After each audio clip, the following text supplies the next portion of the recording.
I call Senator Duniam. Thank you, Acting Deputy President, and I'm pleased to be able to make a contribution to this debate. One of the most important debates I think that we will be having, perhaps in my time in this parliament, but certainly a very important debate that this generation of Australians will have about the future of this country. At the heart of the debate we're having now is a need we as a country have to break patterns which have been entrenched. And these patterns have entrenched a divide in our nation. It's a divide which is damaging, which creates disadvantage and which, on any objective or even subjective measure, is not right. And it's a divide between Australians created by racial difference. But seeking to deal with this division and these outcomes I've already listed by way of further division is not the answer. A united and unifying and meaningful approach where the entire nation is taken on the journey for a solution is the right way to go. And that's exactly what most Australians, I expect, hoped for in the conduct of this debate.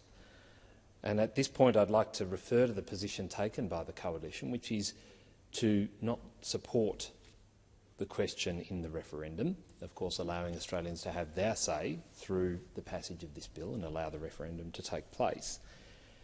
But rather than the binary situation we find ourselves in, where it is the approach that is on the table or nothing, we preferred, as has been outlined by a number of my colleagues in this debate, and indeed through the committee process, by the Leader of the Opposition, to have local and regional voices legislated for, to enable that grassroots feedback and input to policy and decision-making we talked about earlier on, and a truly bipartisan approach to constitutional recognition. That was our hope, and that was what we put on the table as we deliberated on our way forward on this very important and, frankly, very difficult issue for us to deal with as a nation. And we wanted to enact and push forward with that as soon as possible. And of course, I should point out at this point that these, of course, were all parts of the recommendations put forward in the Joint Select Committee on Constitutional Recognition, a committee process which I participated in, along with Senator Malarndirri McCarthy and Senator Pat Dodson as well.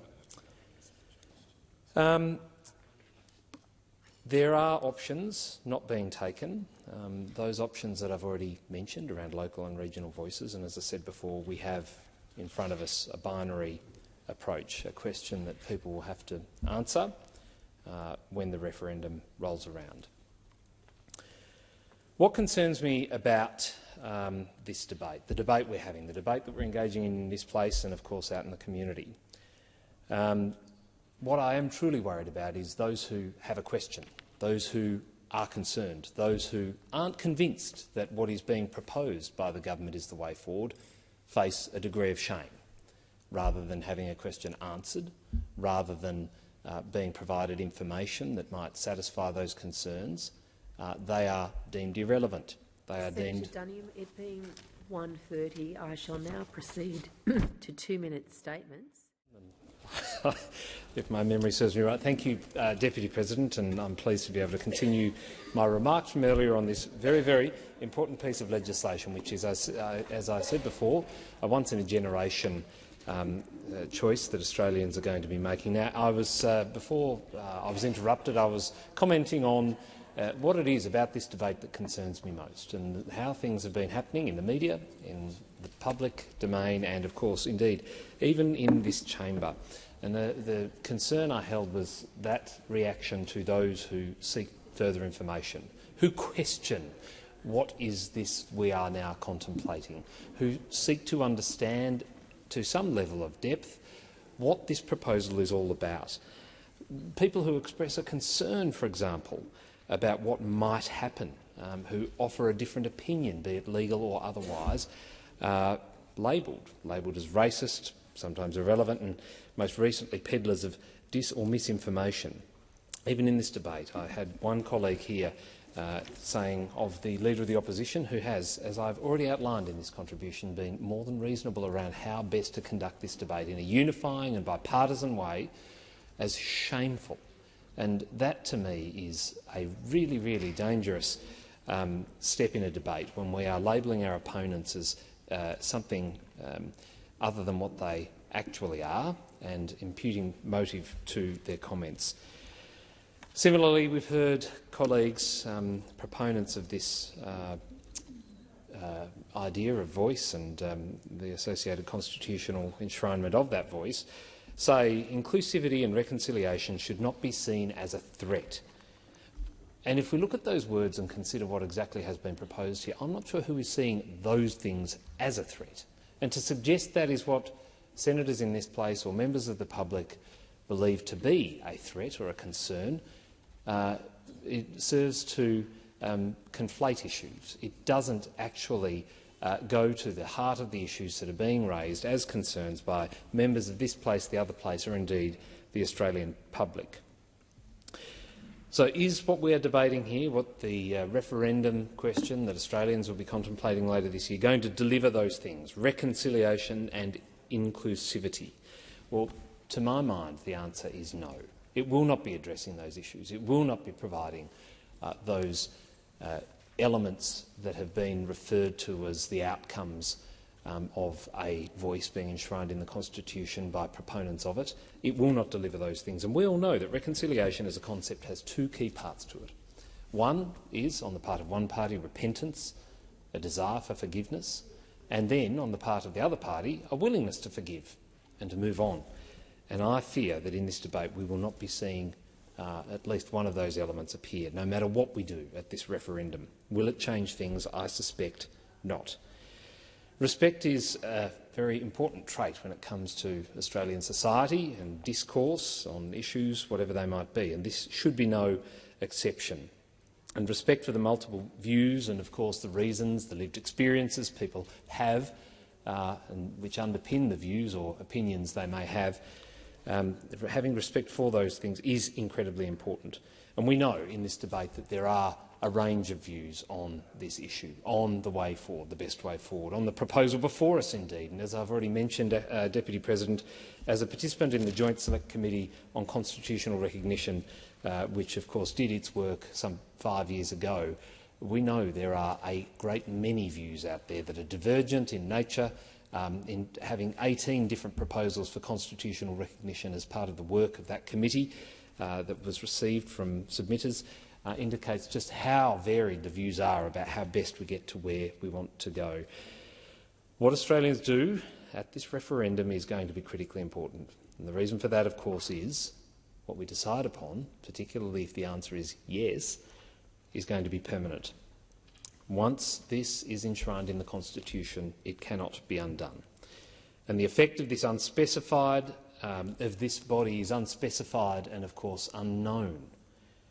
And whatever that outcome is, whatever shape it takes, will be part of our future. That can't be undone. And as I know Senator Scarr said in his contribution last night, there's no detail to inform Australians of exactly what it is ultimately we will be putting in place. The bill, as Senator Scarr says, the bill has 303 words, which is an alteration to our Constitution we are giving the green light to here if, of course, the referendum succeeds. But 303 words is not detail enough to satisfy the questions and concerns, not just that the opposition have, but a great many Australians who actually want to be treated with respect in this debate. And to that end, what will this voice do? And it is a key question I have been asking as this debate has been conducted in the community. Is it going to fix the problems that we know exist in Indigenous Australian communities? Is it going to resolve those issues that have dogged parts of our community for so long? Is it going to address fetal alcohol spectrum disorder? Will it address incarceration rates? Is it going to improve education outcomes? Will it improve health outcomes? Will it increase life expectancy? And if the answer is yes to any of those things, then I think Australians deserve a clear demonstration of exactly how what is being proposed here takes us to that end point. Because if that is the case, then that's a very easy sales pitch. My fear, though, is that none of the above will happen. And of course, in preparing for my contribution here, I've been reading a book by Peter Sutton entitled The Politics of Suffering. and it's a book which is quite interesting, I have to say, in terms of contemplating the matters we are considering as a parliament. And the foreword, interestingly enough, is written by Professor Marcia Langton.